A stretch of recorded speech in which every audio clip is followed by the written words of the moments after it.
महाराष्ट्र मंडळी, तर तुमच्या सगळ्यांचं स्वागत आहे आपला तिसरा मिनी ब्लॉगमध्ये। तर काय, आज होतं रक्षाबंधन। तर सगळ्यात पहिले जे आपले कोणत्याही स्थितीत रक्षण करतात त्यांना बांधून दिल्या राख्या। आणि इकडे बघते तर काय, आपल्या राधूची चालू होती आंघोळ। मग आले बाहेर आपल्या आदिती मॅडम पूर्ण सजून रेडी झाल्या होत्या आणि राधूही तयार झाली होती। मग काय, राधू तयार होती, केली सेलिब्रेशनला सुरुवात। आणि राधू इतकी शांततेत बघत होती की अरे नेमकं चालू काय आहे। मग राधूला म्हटलं, थांब ग, तू अजून छोटी आहे, कळेल तुला। जिजून त्यांना पण जायचं होतं, मग करून दिलं त्यांना बाय। आणि मी पण बांधून दिल्या माझ्या सगळ्या लाडक्या भावांना राख्या। आणि ही चिमुकली हिला आम्ही झोपण्यासाठी झोळीत टाकलं होतं। पण काय, मॅडमांना सुचली होती मस्ती। मॅडम बिलकुल पण झोपायच्या मूडमध्ये नव्हते। आणि मग आम्ही सगळे येऊन गेलो होतो फोटोज काढायला। यार तुम्ही पोझिशन नका बघू, कष्ट बघा, कष्ट अँगल सेट करायचे। आणि आता फोटो तर काढून झाले होते।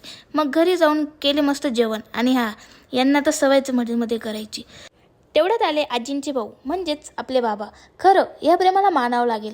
तर 80 वयाचे असून नीट चालताही येत नसून बहिणीच्या प्रेमापोटी राखी बांधायला आली। बहिणीनेही मस्त ओवाळून घेतलं होतं।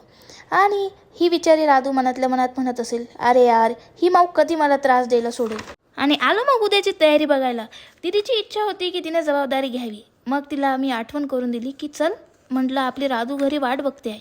मग आपले दादू भाऊ पण येऊन गेले होते राखी बांधायला। मग त्याला म्हटले, एवढा लेट?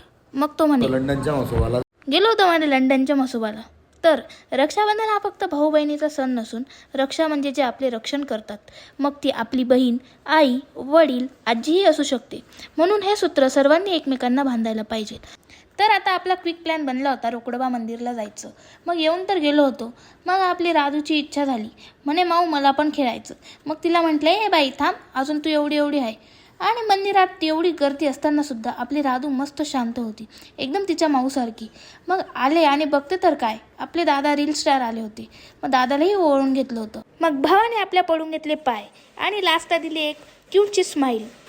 तर काय, आजचा जर तुम्हाला आपला मोठा मिनी ब्लॉग आवडला असेल तर नक्कीच लाईक, कमेंट, शेअर करा।